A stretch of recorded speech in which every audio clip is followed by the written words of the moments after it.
नमस्कार बच्चों, मैं ओझा सर क्लास में आप सभी का स्वागत करता हूं। आज इस क्लास में आपके साथ मैं JCERT द्वारा जारी किया गया जो सेट 5 है, जो लास्ट सेट है, अंतिम सेट है संस्कृत विषय में, वो मैं आपको प्रस्तुत करने जा रहा हूं इस वीडियो में। और मुझे उम्मीद है कि सभी सेट आप पूरी तन्मयता के साथ आप देख रहे होंगे, तैयार कर रहे होंगे और ज़रूर तैयार करें, क्योंकि हम लोग भी जो परिश्रम कर रहे हैं, मेहनत कर रहे हैं, आप ही के लिए कर रहे हैं, ताकि अधिक से अधिक बच्चों को हमारा वो लाभ मिल सके। तो ये JCERT और JEC के लिए जो तैयार किया गया वीडियो काफ़ी महत्वपूर्ण है, क्योंकि इससे बहुत सारे प्रश्न आपको एनुअल एग्जामिनेशन में, बोर्ड में जो परीक्षाएँ आपकी कुछ दिनों में प्रारंभ होने वाली है, उसमें आपको ये पूछी जाएंगी। तो इस चीज़ को ज़रूर ध्यान में रखेंगे। चलिए सेट 5 को हम शुरू करते हैं। इसमें जो समान निर्देश है, मैं बार बार हर सेट में मैंने कहा है कि समान निर्देश को इस बार सभी बच्चों को ध्यान से पढ़ना जरूरी है, क्योंकि उसमें सारी बातें बताई गई हैं। कौन कौन सा प्रश्न किस से किस नंबर तक का प्रश्न कितने नंबर का है, कितने प्रश्नों को करना है, तो इन सभी चीज़ों को जो है यहाँ पर दिया गया है, इसलिए बहुत इंपॉर्टेंट है। अति लघुत्तरीय प्रश्नों में यहाँ पर किसी 5 प्रश्नों को करना है, जो 7 प्रश्न दिए गए हैं, केवल 5 ही प्रश्न आपको करने हैं। कथा प्रेंगित ज्ञान फला के भवंती, कथा प्रेंगित पर इंगित दूसरों के द्वारा ज्ञान के फल को कौन प्राप्त करते हैं, तो बुद्धया बुद्धियाँ, ये श्लोक से लिया गया प्रश्न है। और मैं बता दूं फिर से आपको कि सारे के सारे प्रश्न डायरेक्ट पूछे गए हैं, इसलिए आपको थोड़ा सा अलग से याद करना पड़ेगा सभी उत्तर को, ठीक है ना। दूसरा है पशुनापि कीदृशः गृह्यते, पशुओं के द्वारा भी कैसा ग्रहण किया जाता है, तो कहता उद्धृत अर्थ, यहाँ पर विसर्ग छूट गया, उद्धृत अर्थ, कहे गए जो अर्थ हैं वो पशुओं के द्वारा भी ग्रहण कर लिया जाता है, वो भी समझ जाते हैं कि आप उसे क्या कहना चाहते हैं, ठीक है ना। आप किसी कुत्ते को या जानवर को डांट कर बोलेंगे तो समझ जाता है कि वो मुझे डांट रहे हैं। जब आप उसे दुलार करते हैं, जब उससे प्यार करते हैं, तो वो भी समझ लेता, अच्छा ये मेरा मालिक जो है मुझसे प्यार कर रहा है, मुझसे दुलार कर रहा है, तो वो भी आपकी भाषा को बहुत ही बखूबी समझ लेता है। इसी बात को यहाँ कहा गया है। तीसरा है सिंहस्य बलम कह जनाति, कहता सिंह के बल को कौन जानता है, तो सिंह के बल को गजह अथवा करी, हाथी जानता है। क्योंकि हाथी खुद बलशाली इतना है कि वो बल क्या होता है, ताकत क्या होता है, इसके विषय में वो सबसे ज़्यादा अधिक से अधिक समझ सकता है, ठीक है ना। तो ये कहा कि चूँकि सिंह भी शक्तिशाली है, तो इसलिए सिंह के बल को करी गजह जनाति। ये आपका सारा का सारा श्लोक से प्रश्न पूछा गया है। फोर्थ में है निसंशय कह कृतांत मन्यते, कहता है बिना किसी शंका का किसे ही कृतांत माना गया है, तो कहते हैं जो पार्थिव रूपेण, यह पार्थिव रूपेण परहि वित्रस्तान पीड्यमानान जीवान न रक्षति, कहते हैं जो वास्तव में पार्थिव रूप में दूसरों के द्वारा जो सताए गए हैं, वित्रस्त होता है, त्रस्त मतलब जो त्रस्त है, जो सताया हुआ है, बहुत ही जो परेशान है, कष्ट में है, उसे वित्रस्तान, और क्या पीड्यमानान, जो पीड़ा पहुँचाया जा रहा है जीवों को, कि यदि वो रक्षा नहीं करता है तो वास्तव में वो क्या है, कहता है वो उसे ही कृतांत कहा गया है। कृतांत कहते हैं यमराज को, कहता है कि वास्तव में वो यमराज के समान ही होता है, जो आपके शरण में आए हुए को जो पूरा त्रस्त है और दूसरों को द्वारा जो पीड़ा पहुंचाया जा रहा है, उसकी यदि वो रक्षा नहीं करता है।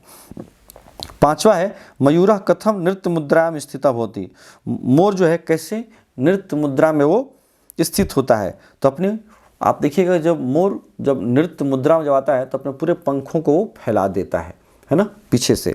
तो ये कहा, ये देखिए पिछान उद्घाट्य, अपने पीछों को मतलब पूंछ को फैला करके, पीछे वाले भाग को उद्घाटित करना मतलब फैलाना करके, वो नृत्य मुद्रा में, जब वो नृत्य करने की मुद्रा में आता है तो अपने पंखों को फैलाता है। विमूढ़धि कीदृशम वाचम प्रतिजति, जो मूर्ख व्यक्ति होता है, विमूढ़धि विमूढ़ाधि यस्य सह, मूर्ख है बुद्धि जिसकी, वो कहता है कैसे वाणी का परित्याग करता है, तो कहता है धर्मप्रद वाणी का परित्याग करके कठोर वाणी का प्रयोग करता है। कौन, कहता है जो मूर्ख व्यक्ति होता है। वाणी तो आप ही के पास है, या तो उसको आप कठोर रूप में प्रयोग करिए या फिर मीठा बोल करके करिए। तो वही कहा कि वास्तव में बहुत ही वो मूर्ख लोग होते हैं जो अपने वाणी में कटुता को लाते हैं, जबकि उन्हें धर्मप्रद वाणी का प्रयोग करना चाहिए, मधुर वाणी का प्रयोग करना चाहिए। 7 में है कह शंकनीय भवती, कौन शंका से युक्त होता है, कहता अत्यादरः, अति जोड़ आदरः अत्यादरः, अत्यधिक जब किसी को कोई आदर जब मिलने लगता है ना, तो उससे शंका होने लगती है कि भाई आज क्या बात है कि ये बहुत ज़्यादा मेरा ये आदर खातिर भाव कर रहा है, जरूर कुछ बात है, जो कभी आपके साथ किसी ने वैसा नहीं किया है। तो एक मन में शंका उत्पन्न होती है। तो यहाँ भी चंदन दास और चाणक्य के बीच में ये आया हुआ संवाद है जो यहाँ दिया हुआ है। नेक्स्ट चलिए, अब 5 प्रश्नों का उत्तर आपको करना है। यहाँ पर व्याकरण से ये पूछा गया है, कदाचित जोड़ च, कदाचित च, यहाँ भी वही अस्तु अश्विनाशु है सूत्र, जिससे देखिए तो जो है वो च बाद में होने के चलते तो भी जो है वो च में बदल गया है। लोके अस्मिन और संधि होकर के कदाचित बना, कदाचित च। लोके अस्मिन, लोके जोड़ अस्मिन, लोके जोड़ अस्मिन। केनापि, केन जोड़ अपि, केनापि। दीर्घ संधि है, यहाँ उत्तु संधि है ना, और पहला में व्यंजन संधि। समासिक विग्रह में चले ये तत्वार्थस्य निर्णय, तत्वार्थ का निर्णय, तो आपस की विभक्ति स्यो का लोप कर दीजिए और उस दोनों को जोड़ दीजिए तो हो जाएगा तत्वार्थ निर्णय। मैंने ऊपर यहाँ लिख दिया है तत्वार्थ निर्णय। वाची पटु, वाक पटु, वाक पटु बोलने में जो पटु है, जो कुशल है, जो निपुण है, उसी को वाक पटु कहते हैं। तो बोलने में, तो वाक शब्द वाची हो गया सप्तमी के एक वचन में, तो सप्तमी तत्पुरुष समास है, तो वाची पटु। फिर निराहारम, निराहारम मतलब पूरी तरह जो किसने कुछ भी आहार नहीं लिया हो, तो आहारा नाम अभाव, अभाव अर्थ में जो है ये निर उपसर्ग लगता है। अव्यय भाव समास में निर अव्यय का प्रयोग होता है। यही कारण है कि यहाँ भी देखिए निर अव्यय का प्रयोग हुआ है अभाव के लिए, कमी के लिए। तो जहाँ आहारों का अभाव है वो निराहार कहलाता है। 10 में देखिए नीचे लिखे गए पदों को आपको पर्यायवाची शब्द देना है, पर्याय शब्द। तो श्रेय मतलब कल्याणम, धनम मतलब वित्तम, लोके मतलब संसारे, ये दोनों ही एक दूसरे का पर्यायवाची शब्द है, समान शब्द है, समानार्थक। 11 में चलिए ये विपरीतार्थक शब्द देना है, मतलब विलोम पद देना है, एंटोनिम्स। तो दोष का गुण उल्टा, दोष का गुण उल्टा हो गया गुण। उपसृत्य मतलब हो गया समीप जा करके, अपसृत्य हो गया दूर जा करके। आत्मगतम का अर्थ हो गया प्रकट रूपम, प्रकाशम, प्रकाशित करके, मतलब आपको सामने प्रत्यक्ष रूप से बता करके। और आत्मगतम हो गया जो मन में आप कुछ बातों को कहते हैं। तो दोनों दो चीज़ें हैं एक दूसरे का, प्रकट रूप में होकर के देना, तो प्रकट रूपम भी आप दे सकते हैं। फिर चले ये प्रश्न निर्माण में, प्रकृति माता, माता शब्द आकारांत स्त्रीलिंग है तो इसके लिए आ जाएगा का। वनस्य, वन शब्द संज्ञा है, षष्ठी एक वचन, तो हो जाएगा कस्य, किम का षष्ठी एक वचन। तीसरा है व्यवहारेन मित्राणि जायन्ते, तो व्यवहारेन मतलब केन, व्यवहार के तृतीया एक वचन, जैसे बालकेन वैसे व्यवहारेन हो गया। तो केण है ना, तृतीया के एक वचन, सब में लास्ट में क्वेश्चन मार्क। पूरा वाक्य आप लिखिएगा और पूरा वाक्य लिखने के बाद लास्ट में क्वेश्चन मार्क लगाइएगा, ठीक है। मैं यहाँ एक एक वर्ड सिर्फ मेन इसका मैंने लिखा है, लेकिन आपको पूरे वाक्य लिख के लास्ट में क्वेश्चन मार्क सब में देने होंगे, ठीक है। 13 में यहाँ पर पूछ रहा है कि इन दोनों पदों में तुक्ष जीव इत्यनयो पदो विशेषण पदम की, यहाँ पर विशेषण पद क्या है, तो तुक्ष हो जाएगा। यहाँ पर देखिए विशेषण पद तुक्ष आ गया। दूसरा है कहता है क्रुद्ध सिंह इत्यनयो पदो विशेष्य पदम की, यहाँ पर विशेष्य पद क्या है, तो सिंह है, ये देखिए विशेष सिंह हो गया, और क्रुद्ध जो है उसका विशेषण हो गया। 3rd में है क्रुद्ध सिंह इतस्ततः धावती, कहता है इस वाक्य में अस्मिन वाक्य अव्यय पदम की, अव्यय पद क्या है, तो यहाँ देखिए इतस्ततः जो है वो अव्यय पद है, इधर उधर, ठीक है ना। क्रुद्ध विशेषण हो गया, सिंह विशेष हो गया, और धावती क्रियापद है। प्रकृति प्रत्यय यहाँ आपको बताना है। फिर हसन का हो गया, हस जोड़ सत्री, सत्री प्रत्यय लगने के बाद अन हो जाता है, अत को अन हो जाता है, तो हसन हंसते हुए। हंस से अक्त लगाइएगा तो हतः, हतः भी हो सकता है, हता भी हो सकता है, तो हतम भी हो सकता है ना। आप तीनों लिंगों में कुछ भी बना सकते हैं, क्योंकि यहाँ वाक्य नहीं दिया गया है। यदि वाक्य दिया हुआ रहता तब उसके अनुसार आपको रूप को बदलना पड़ता। उसी प्रकार से प्रचल क्षत्रि, प्रचलन पुल्लिंग में हो गया प्रचलन, स्त्रीलिंग में प्रचलंती है ना, और प्रचलत हो जाता आपको नपुंसक लिंग में। ध्यान रखिएगा तीनों लिंगों में सत्री प्रत्यय से बने हुए शब्द चलते हैं। क्योंकि विशेषण होते हैं इसलिए तीनों लिंगों में अलग अलग रूप होता है, अपने विशेष्य के अनुसार होता है। नेक्स्ट चलिए दीर्घ उत्तरीय प्रश्नों में, यहाँ आपको परीक्षा साफल्यात अनुजम प्रति लिखितम वर्धापन पत्रम, कहता परीक्षा की सफलता को रखते हुए अपने अनुज मतलब अपने छोटे भाई को पत्र लिखा गया है। इस बधाई पत्र को मंजूषा की सहायता से आपको भरनी है। मतलब बधाई पत्र बड़ा भाई जो है अपने छोटे भाई को लिख रहा है, यही इसका मुख्य विषय है और इसी विषय को ध्यान में रखते हुए आपको यहाँ पर इस पत्र को भरना है। जहाँ से पत्र लिखा जा रहा है राइट साइड के टॉप में यहाँ आप दीजिएगा, जैसे देवघर से पत्र लिखा गया है, ऑप्शन में भी दिया गया है देवघर नगरात। यहाँ देखिए मैंने सब में नंबर बैठा दिया है ऊपर, वो सभी नंबर को आपको यहाँ बैठा देना है। दूसरे नंबर में हो जाएगा शुभाशीष, प्रिय अनुज शुभाशीष, प्रिय छोटे भाई शुभाशीर्वाद। तुम्हारी परीक्षा सफलता पत्रम अद्यैव, तुम्हारी परीक्षा की सफलता पत्र को आज ही मुझे ये प्राप्त हुआ, ठीक है ना। तुम्हारी परीक्षा की जो सफलता पत्र है वो उस विषय संबंधित पत्र आज ही प्राप्त हुआ। तो उत्तीर्णताम ज्ञात्वा, तुम्हारी सफलता को उत्तीर्णता को जान करके मई अति प्रसन्नता अभवत, मुझ में बहुत अत्यधिक प्रशंसा हुई, खुशी हुई। अहोरात्रम प्रयासम विधाय, रात दिन तुमने जो प्रयास करके तुमने जो 95% अंकों को, अंकान है ना, 95% अंकों को जो तुमने लब्धवान पाया है। अस्माकम कृते एषः गौरवस्य विषय, इसके लिए हमारे लिए जो है ये बहुत यह गौरव का विषय है, गौरवस्य।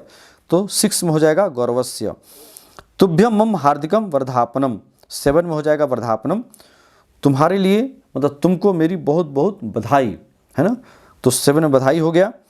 आगामी परीक्षायाम अपि, आने वाली जो परीक्षाएं हैं होने वाली आगामी परीक्षा, उसमें तुम 8 में हो जाएगा तुम प्रथम स्थानम एवं प्राप्स्यसि, प्रथम स्थान को तुम प्राप्त करोगे ही, इति आशा, ऐसी हमारी क्या है, आशा है, ठीक है।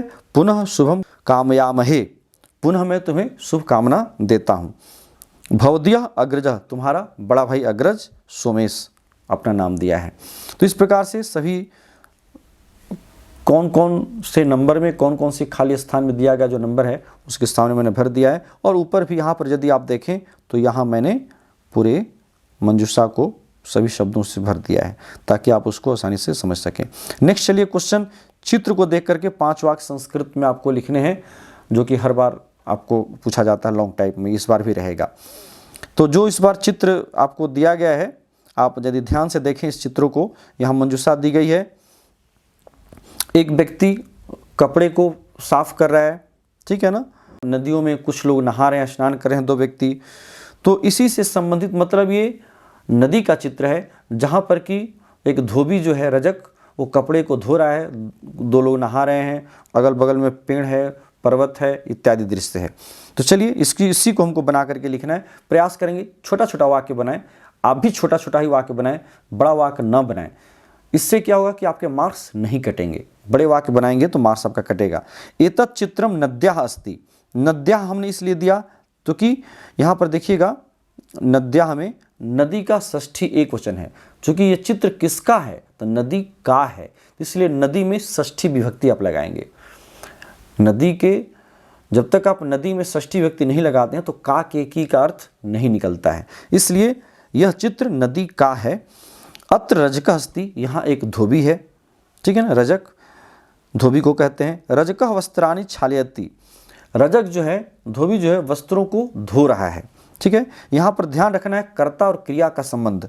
आपको ऑप्शन में देखिएगा यहाँ पर क्षालयन्ति दिया हुआ है ना, क्षालयन्ति, लेकिन मैंने यहाँ दिया है क्षालयति, क्योंकि रजकः एक वचन में है, कर्ता एक वचन में है तो क्रिया को भी एक वचन में, तो रजकः वस्त्राणि क्षालयति। तो इसमें आप परिवर्तन अपने से कर सकते हैं, कोई दिक्कत नहीं है इसमें। ऐसा नहीं डरें कि हम अपने से कुछ बदल देंगे, जो मंजूषा में शब्द दिए गए हैं तो उससे हमारे आपके मार्क्स कट जाएंगे।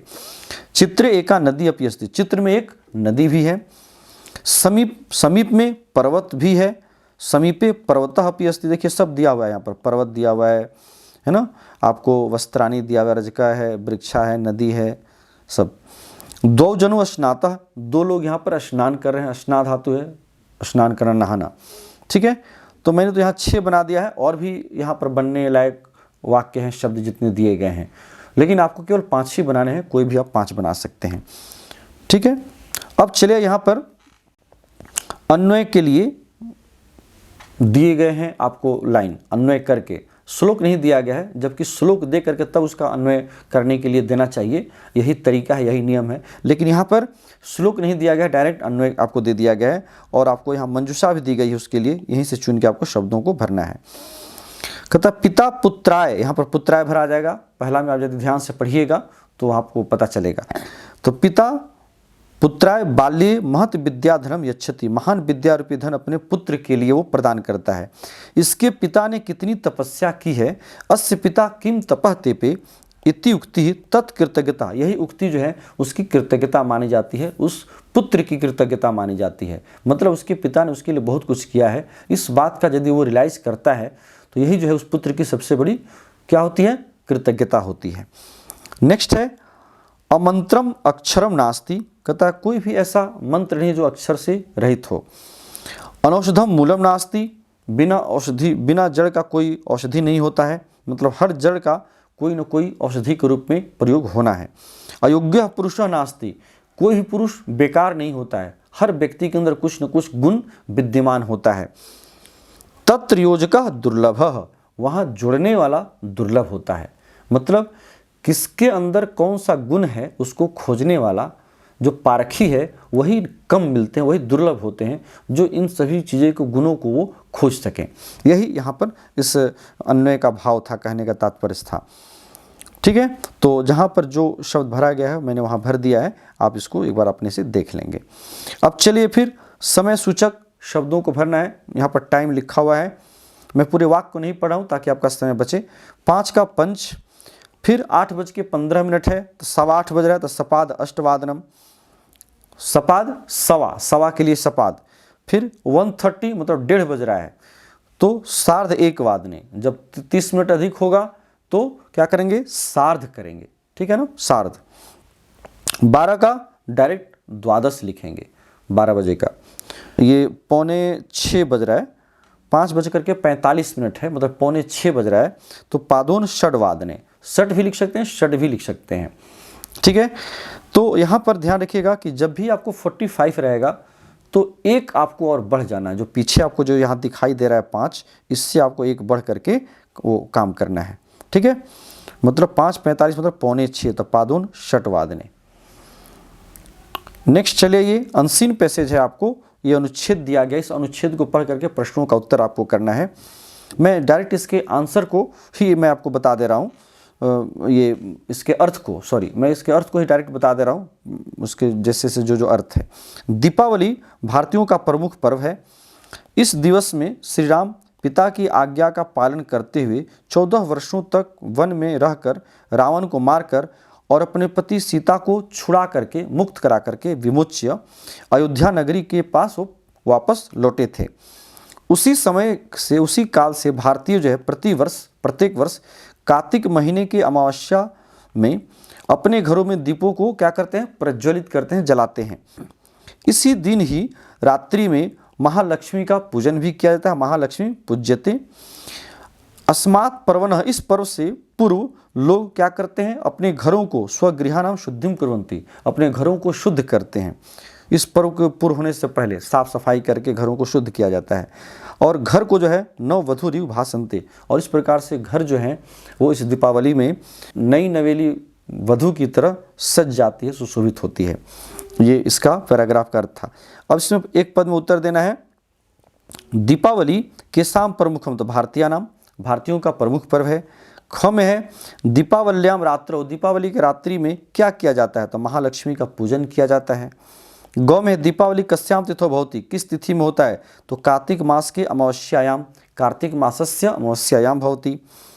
घ में बद्ध्वा इति पदस्य विपर्याय पदम किम, कहता बद्ध्वा मतलब बांध कर, बद्ध्वा मतलब बद्ध धातु बांधना, तो बांधने से कहता है इसका विपरीतार्थक शब्द इस गद्यांश में क्या आया है, तो यहाँ देखिएगा विमोच्य आया है।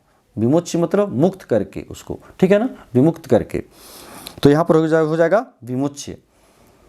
ये ध्यान रखना है कि जो भी आपको पैराग्राफ से जो यहाँ प्रश्न पूछा गया है व्याकरण से भी, वो भी आपको इसी गद्य में आए हुए शब्दों से चुन करके देना है। और मैंने हर जगह जो प्रश्न का उत्तर जो मैंने यहाँ आया है मैंने अंडरलाइन कर दिया है, वही सब आपका सही आंसर है। ठीक है, उसको आप वहाँ से भी देख सकते हैं।